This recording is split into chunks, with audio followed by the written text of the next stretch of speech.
Hello aspirants, कैसे हैं आप सब। आज करेंगे सेक्शन 47, ठीक है, जो कि बहुत इम्पॉर्टेंट है आपके मेंस के लिए भी और प्री के लिए भी। ठीक है, यहाँ पे क्वेश्चंस बनते हैं मेन से भी प्री से भी, because it is talking about the hand writing. ठीक है, तो opinion as to hand writing, देखिए 46 जो है ना वो आपका प्री के लिए है। ठीक है, 45 का आपका बनेगा, मतलब ओपिनियन है वो, तो उसमें बन सकता है, सेक्शन 47 में भी बनेगा। तो सेक्शन 47 जो बात कर रहा है ये भी ओपिनियन की बात कर रहा है, ओपिनियन ऑफ हैंड राइटिंग, जो कि आपने सेक्शन 45 में भी पढ़ा है। But the difference between them is कि जो सेक्शन 45 है that is talking about your opinion of experts. ठीक है ना, यहाँ जो बात हो रही है वो एक्सपर्ट्स के ओपिनियन की बात हो रही है सेक्शन 45 में। जैसे आपने पढ़ा था कि भाई जिसने काफ़ी ट्रेनिंग ले रखी हो, उस चीज़ पे स्टडी कर रखी हो, रिसर्च कर रखी हो, एक्सपीरियंस हो उसे उस चीज़ का, तो वहाँ पे वो जो चीज़ है वो एक्सपर्ट की कैटेगरी में फॉल करती है। यहाँ जो सेक्शन 47 बात कर रहा है ये नॉन एक्सपर्ट्स की बात कर रहा है। ज़रूरी नहीं है कि खाली जो एक्सपर्ट्स है उन्हीं के ओपिनियन रेलिवेंट होंगे। यहाँ पे हम बात करें कि 47 में जो है नॉन एक्सपर्ट्स भी अपने ओपिनियन दे सकते हैं, बट उनको रेलेवेंट करने से पहले there are some conditions specified in the section itself कि हाँ भाई किन चीज़ों में कब किस कंडीशंस में आप एक एक्सपर्ट ओपिनियन को ना लेके एक नॉन एक्सपर्ट के ओपिनियन को भी ले सकते हैं। This is on the description of the court, ठीक है ना, that is absolutely on the description of the court. तो शुरू करते हैं। आपने मेन डिफरेंस तो समझ लिया। अब देखिए ओपिनियन ऑफ एक्सपर्ट्स, जैसे अपने एक्सपर्ट ने जिसने हैंड राइटिंग में अपनी identity as to hand writing में अपना ओपिनियन दिया है, उस केस में क्या होता है कि बेसिकली आपको कोई डिस्प्यूटेड हैंड राइटिंग होती है ना, वो कोर्ट को कोई राइटिंग किसी से अगर एडमिटेड हैंड राइटिंग है कोई या कोई प्रूफ हैंड राइटिंग है उससे कंपैरिजन होता है। ठीक है, नॉन एक्सपर्ट्स में क्या होता है कि बेसिकली इनके एक्सपीरियंस के बेसिस पे होता है। अब वो कैसे होता है कि भाई आपने किसी को लिखते हुए देखा हो, ठीक है,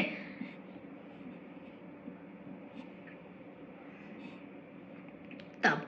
अब सेक्शन 47 जो है इसको रीड करते हैं, ठीक है, मज़ा आएगा इस सेक्शन को पढ़ने में, पता है बहुत लोगों की यादें ताज़ा होने वाली है। सो बने रहिए साथ में।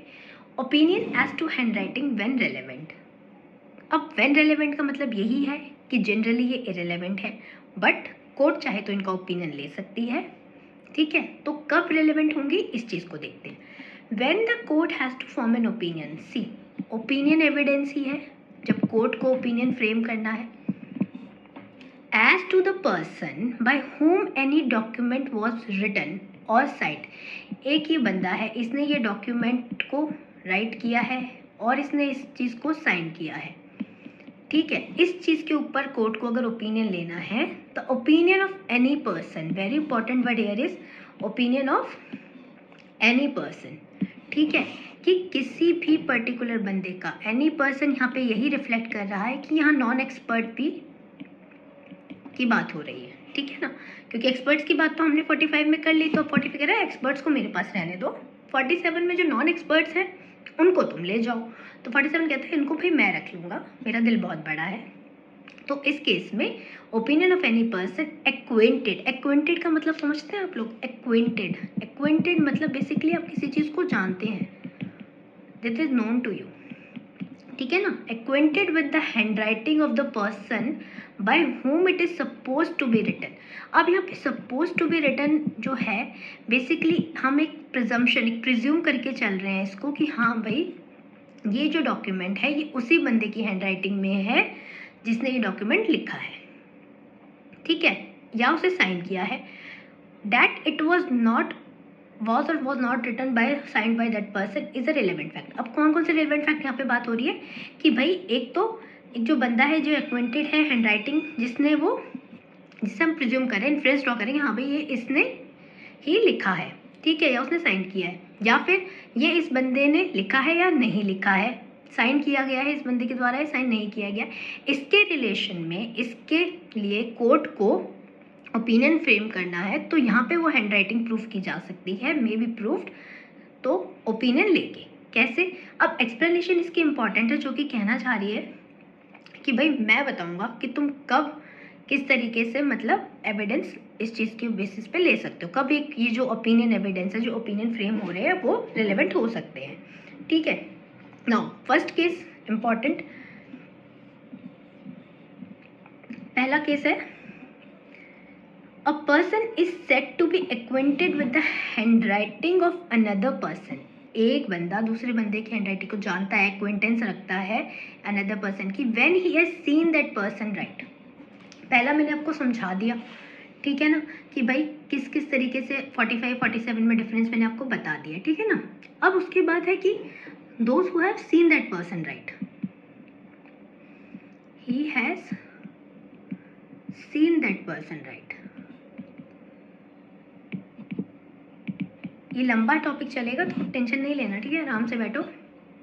When he has seen that person right मतलब कि आप हो, आपके साथ आपके क्लासमेट्स भी हैं, आपने जिनको लिखते हुए देखा, या कोई भी एक पर्टिकुलर बंदा है जिसके लिए कोर्ट में चल रहा है केस और उसकी हैंडराइटिंग का पता लगाना, and you know the persons handwriting because you have seen him right, him और हर राइट, ठीक है ना। आपने किसी बंदे को लिखते हुए देखा अपनी आंखों से, तब ये चीज़ होगी, ठीक है। या फिर when he has received documents purporting to be written by him by that person in answer to documents written by himself, ठीक है। अब दूसरा पॉइंट है कि आपने कुछ डॉक्यूमेंट्स को रिसीव्ड किया है, डॉक्यूमेंट्स को आपने रिसीव किया है purporting to be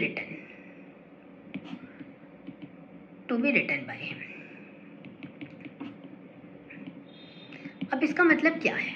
इसका मतलब ये है कि भाई और बहनों, जो आप लोग हैं ना जिनके आपके मन में किसी लड़की को देख के, किसी लड़की को देखा, वो मन में आया यार ये बंदा मस्त है, इसको मुझे लेटर लिखना है। अब आप प्यार में पड़ा दिल, यू नो, लव लेटर लिखता है, तो आपने किसी एक लड़की के लिए लेटर लिखा, ठीक है, एक लव लेटर लिया, वो आपने लिख के उसको दिया, ठीक है।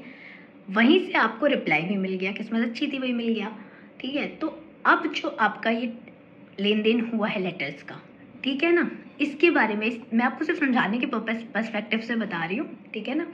तो now what happens is who has received documents purporting to be written by that person in answer to documents written by himself। आपने लिखा अपनी हैंडराइटिंग में, सामने से आपको लेटर मिला अपनी हैंडराइटिंग में, उसकी हैंडराइटिंग में, सॉरी, ठीक है ना, जो पर्टिकुलर बंदा जिसको दिख रहे हैं, ए ने बी को लिखा, बी ने रिप्लाई में ए को लिखा, ठीक है, दोनों केसेस हो गए। अब यहाँ पे जो आपको डॉक्यूमेंट लिखे हैं, आपने दोनों को चेंज किया है तब, क्योंकि आप वो कर रहे हैं, क्या कर रहे हैं कि आपने डॉक्यूमेंट जो है उम्मीद कर रहे हैं, प्रपोर्टिंग टू बी रिटन बाय में, तो प्रपोर्ट्स मतलब ये हो गया कि हाँ भाई मैंने ये लिखा है, उसने मुझे लिखा है, तो एक्सपेक्टेड है ये कि हाँ भाई एक दूसरे ने लिखा है, ठीक है। नाउ थर्ड पर्सन पॉइंट है under the authority of under his authority and addressed to that person, under his authority and addressed to that person। under his authority मतलब आप किसी कंपनी में काम कर रहे हैं, आपको ये काम किया, आपने कोई लेटर लिखा, आपने अपने अंडर जो आपके नीचे लोग काम कर रहे हैं उनको आपकी हैंडराइटिंग का पता है, ठीक है ना, because that is a transaction going on, कि भाई आपने अपने एक अथॉरिटी में सब एजेंट को या सब जो आपके नीचे काम कर रहे हैं सबऑर्डिनेट को आपने एक लेटर लिखा कि हाँ भाई तू मेरी अथॉरिटी में है, तो भाई मैं तुझे अपना काम दे रहा हूँ, तो ये लेटर आपने लिख के उसको दिया कि तू भाई जाके ये किसी और को दिया, थर्ड पर्सन को दिया, तो यहाँ पे वो थर्ड पर्सन जाता है और वो दे देता है। जैसे कोई भी आप लगा लीजिए, पोस्ट है, कुछ भी लगा लीजिए कि हाँ भाई पोस्ट हो रहा है, या फिर कोई लेटर आपको किसी को देना है, एजेंट से किसी के थ्रू, ब्रोकर्स वगैरह के थ्रू जो आप करते हैं, थर्ड पर्सन से डीलिंग्स हो रही हैं, तो उस केस में क्या है ना कि कोई अगर आपकी अथॉरिटी में है, अंडर योर अथॉरिटी, और आपने कोई लेटर लिखा तो वो बंदा किसी और को दे रहा है, तो अगर कोई डिस्प्यूट होता भी है ऐसा, तो फिर जो आपका एक अंडर इज अथॉरिटी का मतलब ये कि जो बंदा अथॉरिटी में है आपकी, जो एक सबऑर्डिनेट है आपका, उसको आपकी हैंडराइटिंग का पता है। क्यों? Because he is like he knows it, कि इसने आपको आपके अथॉरिटी के आपके अंदर काम कर रहा है, तो उसने आपकी राइटिंग को देखा है, ठीक है, कि भाई, और एड्रेस टू दैट पर्सन मतलब उस बंदे को जो थर्ड पर्सन है उसको वो एड्रेस किया कि हाँ भाई ये डॉक्यूमेंट जो है भाई हमारे साहब ने बनाया है, है ना, कि बाबूजी ने मुझे लिख के दिया था कि हाँ भाई ये जो है अब तक पहुँचाना है, और उन्होंने कहा था कि भाई डॉक्यूमेंट जो है वो आप एक बार क्रॉस वेरीफाई कर लेना, भाई चेक कर लेना कि कोई इसमें दिक्कत परेशानी तो नहीं है, कोई गड़बड़ तो नहीं है। तो वो आपके पास आया, आपने उसको चेक किया कि हाँ भाई सब कुछ सही लिखा हुआ है, then you go and give it to the another party. तो यहाँ पे आपने अथॉरिटी में जो बंदा है वो भी एक्वेंटेड है हैंड राइटिंग से, ठीक है। और when in the ordinary course of business, अब फोर्थ आपका documents purporting to be written by that person have been habitually submitted to him, ठीक है। तो मतलब क्या, ऑर्डिनरी कोर्स ऑफ बिजनेस का आ गया। भाई आप ऑर्डिनरी कोर्स ऑफ बिजनेस में बहुत से आप डेली ट्रांजैक्शंस होते हैं, उसमें आप डेली एक डॉक्यूमेंट बना के आपको डेली की रूटीन बताना होता है कि हाँ भाई आज ये काम हो गया, और आपने वो डेली आप हैबिचुअल उस पर बेसिस पे कर रहे हैं, और आप जाके अपने बॉस को वो दे देते हैं, या फिर बॉस ना भी हो, यहाँ पे अथॉरिटी की बात नहीं करेंगे, नॉर्मल बात करेंगे कि आपने बिजनेस में आपने किसी अपने कुलीग को दे दिया, ठीक है। यहाँ पे कोई अथॉरिटी नहीं है, कुलीग्स हैं आप लोग। तो ऑर्डिनरी कोर्स ऑफ बिजनेस में कुलीग में आपने एक डॉक्यूमेंट बनाया, उसको दिया कि हमने ये किया, चेक कर ले, या वैसे ही दिया। तो बेसिकली क्या, ऑर्डिनरी कोर्स ऑफ बिजनेस में जो डॉक्यूमेंट्स हैं आपने लिखे हैं और वो आप हैबिचुअली सबमिट कर रहे हैं, हैबिचुअली वो एक्शन हो रहा है, हैबिचुअली मतलब यूजुअली आप वो चीज़ कर रहे हैं ऑर्डिनरी कोर्स ऑफ बिजनेस में, तो वहाँ पे वो जो हैंड राइटिंग है उसके ओपिनियन भी दिए जा सकते हैं जिस बंदे ने ये प्रपोर्ट किया जाएगा कि हाँ भाई ये बंदे ने लिखी हुई है। मतलब बेसिकली यहाँ पे सब यही है कि जिसको आपकी हैंड राइटिंग का पता है, किन किन को पता हो सकता है, कंडीशन है कि भाई आपने वो लेटर लिखा है, या आपने वो डॉक्यूमेंट जिसने बनाया है उससे आपने रिसीव किया है, एक्सचेंज किया है। दोनों पर्सन की बात हो रही है, जिसको दिया जा रहा है, जिससे लिया जा रहा है, यहाँ पे सारे इंक्लूडेड है ना। हैंड राइटिंग से तो किसी के लिए भी हो सकती है ना कि हाँ भाई कोर्ट तो किसी से भी पूछ सकता है ना कि भाई तूने इससे लिया था या तूने इससे लिया था, एक्वेंटेंस है, ठीक है। थर्ड पॉइंट आपको बता दिया, अथॉरिटी में है कोई, तो ठीक है, सब जो अथॉरिटी में है आपका बंदा उसको दे रहा है, तब ऑर्डिनरी कोर्स ऑफ बिजनेस में भी ये चीज़ अप्लाई होगी, ठीक है। अब इसको और अच्छे से समझने के लिए हम चलते हैं इलस्ट्रेशंस पे, एक बार इलस्ट्रेशन देखते हैं, ठीक है, फिर थोड़ा और क्लियर होगा, और फिर इसके बाद भी मैं कोई चीज़ें आपको बताने वाली हूँ, ठीक है। सो स्टार्ट करते हैं। नाउ इलस्ट्रेशन कहती है, हाँ, the question is whether a given letter is in the hand writing of A, ये लेटर है, क्या ये एक ही हैंड राइटिंग में है, अ मर्चेंट इन लंडन। अब ये एक मर्चेंट है लंदन में, ठीक है, ये साहब एक मर्चेंट है, ये ए साहब है जो मर्चेंट है लंदन में, ठीक है। नाउ व्हाट हैपेंस इज, हमारे पास फैक्ट्स क्या हैं, B is a merchant in Calcutta. अब यहाँ पे ना ये बी है, ये भी मर्चेंट है कलकत्ता में, ये कहाँ पे है, लंदन में, ये कहाँ पे है आपका कलकत्ता में,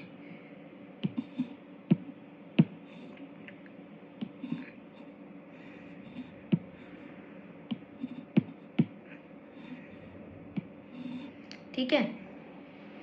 तो क्या होता है हमारे पास, now B is a merchant Calcutta who has written letter addressed to A, who has written letter addressed to A, इसने ए को लेटर लिखा है, ठीक है ना, बी ने ए को लेटर लिखा है, क्या कहते हुए, नाउ हमारे पास क्या फैक्ट्स हैं, who has written letters addressed to A and received letters पurporting to be written by him. See purporting to be written मतलब आपने देखा नहीं है उस बंदे को लिखते हुए, आप ये उम्मीद कर रहे हैं कि वहाँ से लेटर आया है तो वो उसकी हैंड राइटिंग में ही होगा, ठीक है, जनरली चल रहा है ये। तो अब क्या हुआ है कि they receive letters purporting to be written by him. अब इसी तरीके से जब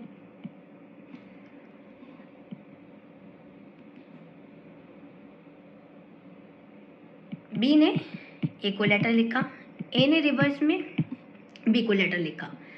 अब यहाँ पे सी है जो बी का क्लर्क है, इस बी का ना क्लर्क है सी।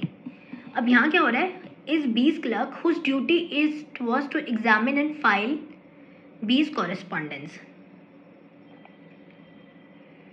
बीज कॉरेस्पॉन्डेंस डी। अब यहाँ पे आप लगा लीजिए कि जो यहाँ पे डी है वो आपको मान लीजिए ब्रोकर है, आप उससे डील कराना चाह रहे हैं, ठीक है, कोई भी, तो आपने अपना क्लर्क रखा कि भाई तू डॉक्यूमेंट्स चेक कर और एग्जामिन करके जो है डी को दे दे। डी इज बीज ब्रोकर, जैसे बी है ब्रोकर है, ठीक है ना, वही है। To whom B habitually submitted the letters purporting to be written by A. अब यहाँ जो ए ने लेटर लिखा बी को, वो ये पहले अपने क्लर्क को देता है चेक करने के लिए, और वही लेटर्स वो सबमिट हो जाते हैं ब्रोकर को भी, ठीक है ना, जो ए ने लिखे हैं।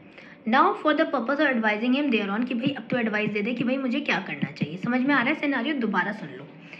ए ने है एक मर्चेंट लंदन में, बी है एक मर्चेंट कलकत्ता में। बी ने ए को लेटर लिखा, कोई भी डॉक्यूमेंट बना के उसने कोई लेटर लिया, डॉक्यूमेंट में लेटर लिखा ए को, ए ने वो लेटर दोबारा बी को दिया, may be for purchasing any property और समथिंग। तो बी ने जो है कोई बैंक का ट्रांजेक्शन के लिए या कि भाई क्या है उन सब चीज़ों के लिए, कुछ भी हो सकता है, ठीक है, हम सिर्फ एक नॉर्मल टॉपिक लेके चल रहे हैं।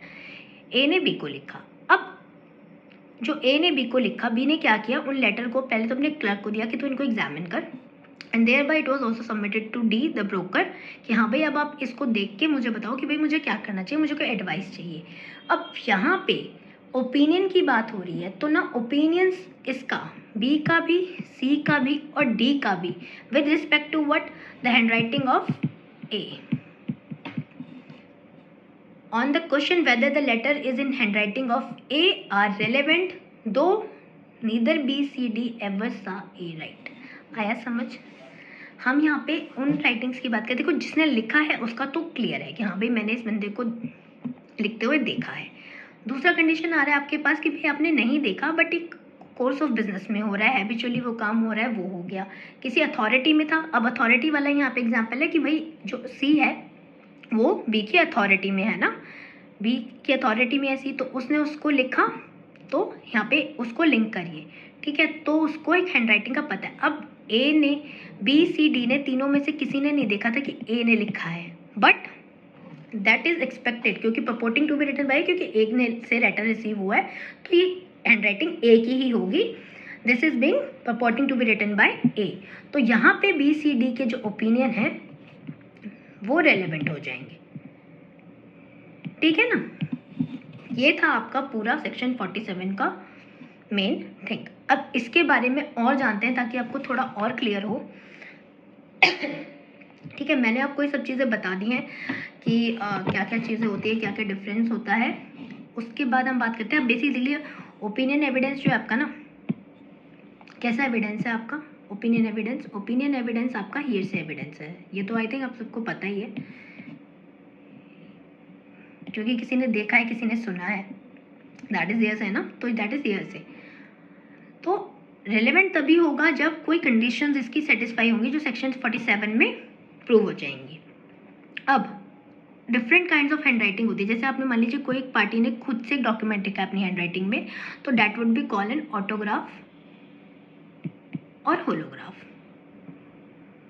ठीक है। पर्टिकुलर साइन उसी बंदे ने करे कि it is hand writing of another person and is only signed by the party, the signature, तो वो सिग्नेचर करे जाएंगे ऑनोमेटिक,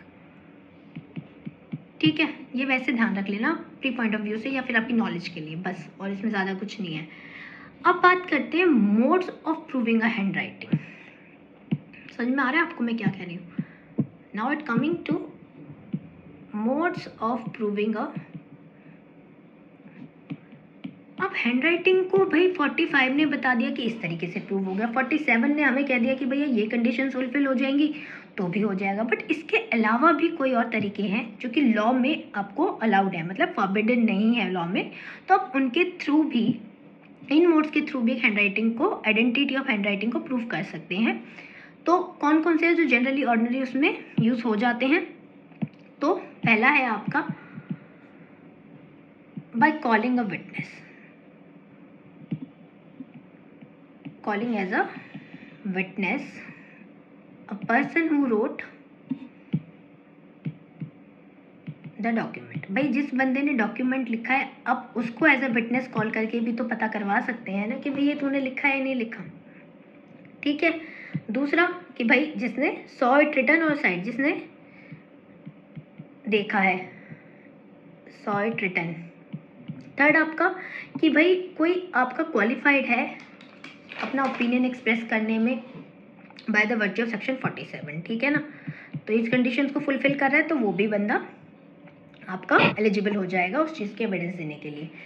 और कोई अगर पार्टी एडमिशन ही कर ले कि हाँ भाई हैंडराइटिंग जैसे 73 में दे रखा है कि भाई एडमिशन कर लेंगे, तो सॉरी एडमिशन कह रही हूँ मैं, कंपैरिजन, सॉरी मैं सेक्शन 73 की बात कर रही हूँ ना। तो सेक्शन 73 में आपने देखा ना, इसमें कंपैरिजन ऑफ हैंडराइटिंग आती है, तो बाय कंपैरिजन भी आप पता लगा सकते हैं हैंडराइटिंग्स को कंपैरिजन करके। फिफ्थ आपका कोई एडमिशन है अगेंस्ट द पार्टी कि हाँ भाई डॉक्यूमेंट उसको दिया गया था और उसने एक एडमिशन कर रखा है, ठीक है ना, अगेंस्ट होम जो कि डॉक्यूमेंट दिया गया है, ठीक है ना। तो बेसिकली बाय एडमिशन ऑल्सो कि भाई मान ही लिया, खुद ही मान लिया, ठीक है। ये सब तरीके हैं। अब एक्सपर्ट एविडेंस भी आप ले सकते हैं, ठीक है ना। ये सब मोड्स हैं बेसिकली कि जिन तरीके से आप एक हैंडराइटिंग को प्रूव कर सकते हैं। इंटरनल एविडेंस होते हैं जैसे कि डॉक्यूमेंट्स के अंदर जो लिखा हुआ है उनको चेक करके वेरीफाई करके इंटरनल एविडेंस भी दिए जा सकते हैं, ठीक है।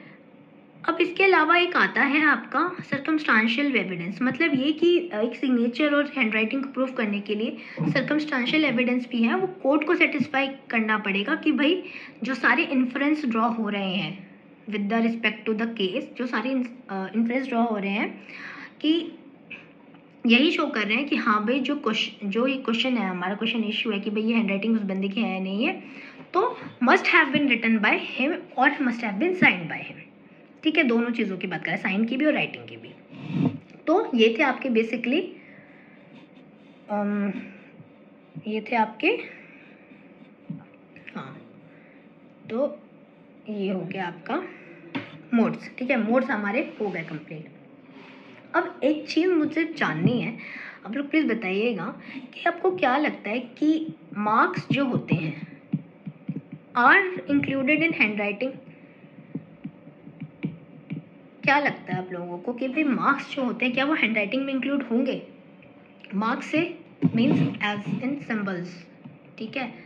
आप रोड पे जा रहे हैं, ट्रैफिक सिग्नल, नो पार्किंग, ठीक है, क्रॉस लगा हुआ है, यू टर्न का साइन लगा हुआ है, ये सब क्या, ये सिंबल्स हैं, ठीक है। और इसी तरीके से आपके ये मार्क्स हो गए, फुल स्टॉप हो गया, क्वेश्चन मार्क हो गया, एक्सक्लेमेशन मार्क हो गया, कॉमा हो गया, सेमीकोलन हो गया, हाइफन हो गया, ठीक है, इक्वल टू हो गया, ये सब क्या है, ये सब मार्क्स हैं।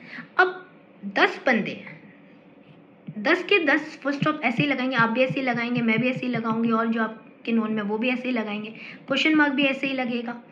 तो बेसिकली क्या हो रहा है यहाँ पे, इनको स्ट्रिक्टली नहीं कहा जा सकता कि भाई ये हैंडराइटिंग में फॉल करेंगे, because there is no formation of letters, formation of letters missing है यहाँ से। आप किसी की हैंडराइटिंग को कैसे पहचानते हैं?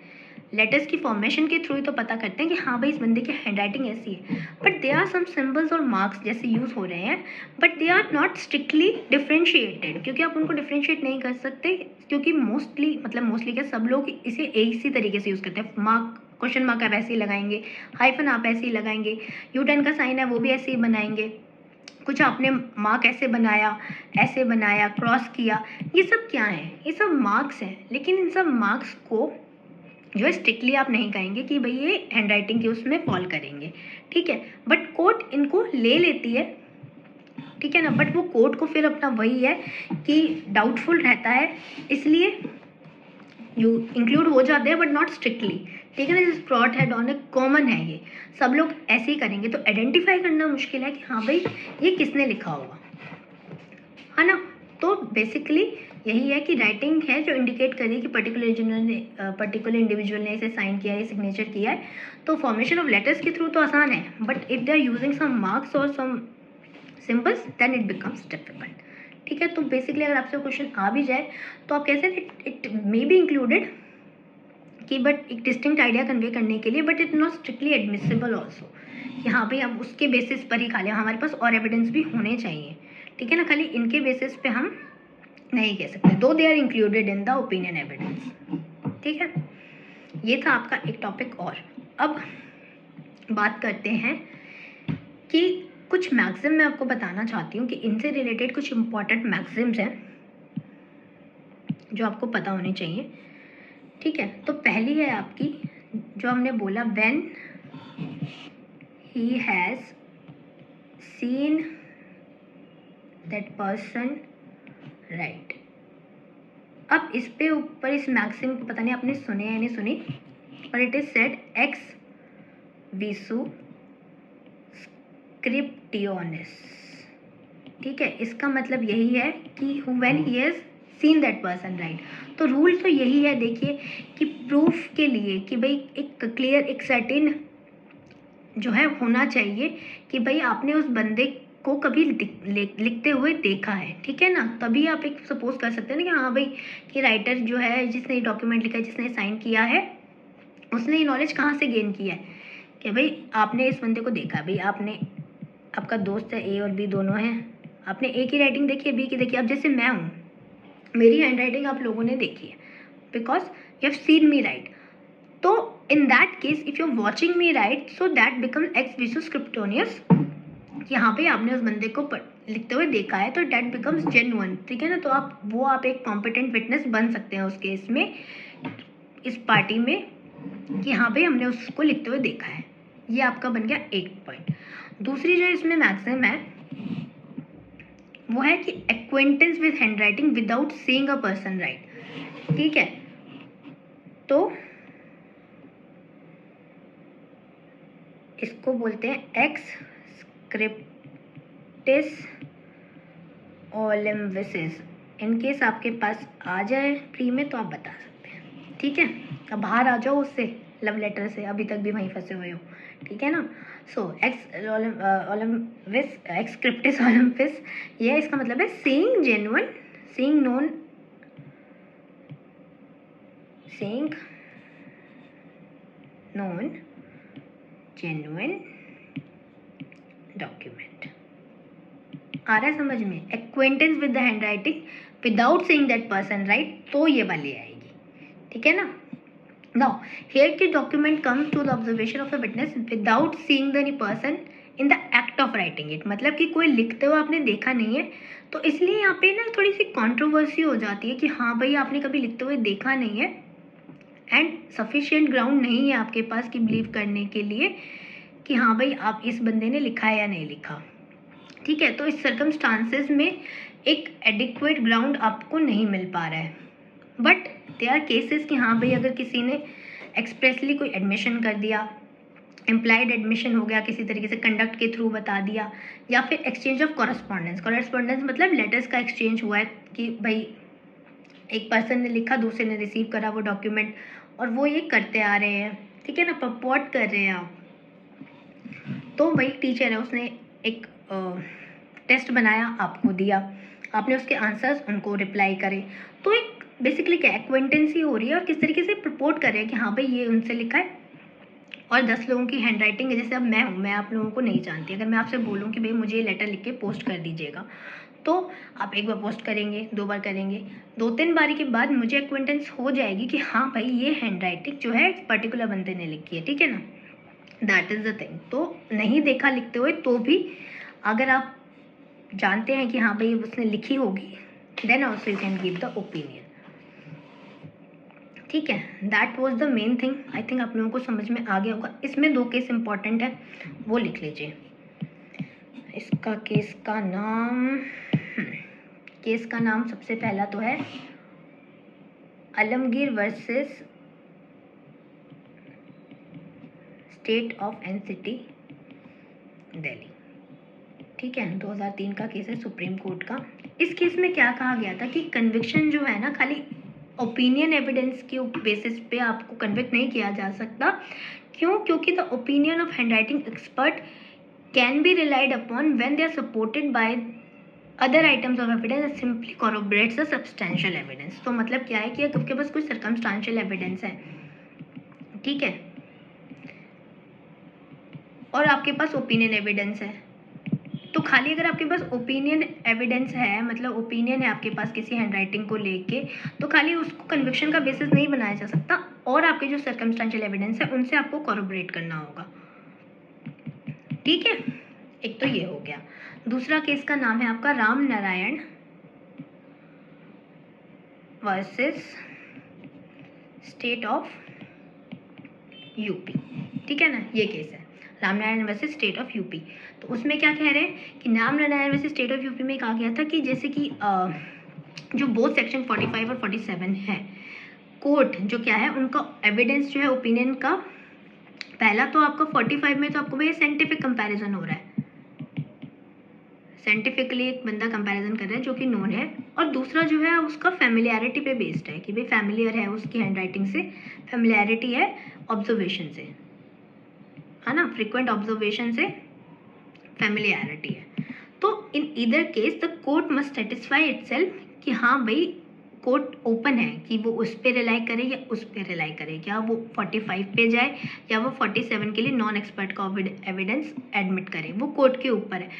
दो कोर्ट सिर्फ ये है, देखो ये ना ओपिनियन एविडेंस कोर्ट के ऊपर भी एक्सपर्ट एविडेंस भी आ रहे हैं, कहीं आपको हैंडराइटिंग एक्सपर्ट भी आ रहे हैं, तो आपको वे करना पड़ेगा कि विच वन इज़ बेसिकली जो फैक्ट आपके पास है वो कौन से फैक्ट आपको एक्यूरेट लग रहे हैं, है ना। एक्यूरेसी रिलायबिलिटी चेक करनी पड़ेगी आपको, कोर्ट को खुद देखना पड़ेगा, तो फिर कोर्ट एक्सेप्ट कर सकता है किसी एक फैक्ट को, और अगर वो सेटिस्फाइड है अपनी ऑब्जर्वेशन में कि हाँ भाई it is safe to accept the opinion of expert or any other witness, then he can do the same, ठीक है। डिस्क्रिप्शन कोर्ट का है क्योंकि कोर्ट ऑब्जर्व करेगा कि भाई किसका रिलायबल है, किसका सेफ है यूज़ करना, ठीक है, तब वो दे देगा। ये कहा गया था आपके रामनारायण वाले केस में, तो दोनों ही केस इंपॉर्टेंट है, पढ़ लीजिएगा, ठीक है। आई थिंक ये क्लियर हो गया होगा आप लोगों को, नहीं हुआ तो एक बार और थोड़ा सा गो थ्रू कर लेते हैं, ठीक है। सबसे पहले क्या था, चलिए बताइए, जल्दी बताइए। सबसे पहले था कि भाई आपने उस बंदे को लिखते हुए देखा है। दूसरा क्या था कि भाई you have received a document purporting to be written by that person in answer to documents written by himself. मैंने आपसे कोई क्वेश्चन पूछा, आपने मुझे आंसर दिया, दैट इज़ द थिंग, ठीक है ना। मैंने पर्टिकुलर बोला, मैंने कहा यार मैंने राजा को बोला कि राजा तुम ये लेटर मुझे लिख के दो, उसने मुझे लिख के दिया, ठीक है। मैंने अपना लेटर उसको दिया, उसने मेरा अपना लेटर मुझे दिया, purporting to be written by him under his authority. मेरे नीचे कोई सबऑर्डिनेट काम कर रहा है, मैंने उसको लेटर दिया कि भाई तू जाके थर्ड पर्सन को दे दे, ही ऑल्सो नोज इट, ठीक है। When in the ordinary course of business, अब ऑर्डनरी कोर्स ऑफ बिजनेस का है, ठीक है ना, जो हैबिचुअली काम हो रहे हैं तो उनके ऊपर है। तो बेसिकली ज़्यादा दिमाग लगाने की जरूरत नहीं है, इसमें इतना ही समझना है कि भाई एक्वेंटेंस है तो कोर्ट किसी भी पार्टी से ओपिनियन एविडेंस के लिए बोल सकती है, ठीक है। रिगार्डिंग दैट ओपिनियन ले सकती है, एडमिट रेलेवेंट करा सकते हैं उसको, ठीक है, रेलेवेंट होंगी वो, लेकिन एडमिसिबल है नहीं है, that would be dependent on the courts decision, ठीक है। तो ये था आपका सेक्शन 47 मेरी तरफ से कंप्लीट है। कोई प्रॉब्लम हो, कोई दिक्कत परेशानी हो, ना समझ में आ रहा हो तो ask me in the comment box. और लव लेटर्स वाला एग्जाम्पल ना अपने दिमाग में रखा करो, इस तरीके से चीज़ें कनेक्ट हो जाती हैं, मुझे पता है ना। चलिए ठीक है, आप 47A भी कर लेते हैं फटाफट, छोटा सा सेक्शन है, कोई ज़्यादा टाइम नहीं लगेगा इसमें। सो 47 स्टार्ट करते हैं, चलिए। सेक्शन 47A, ठीक है, आज कंप्लीट ही कर लेंगे इसको, फिर 48 शुरू करेंगे।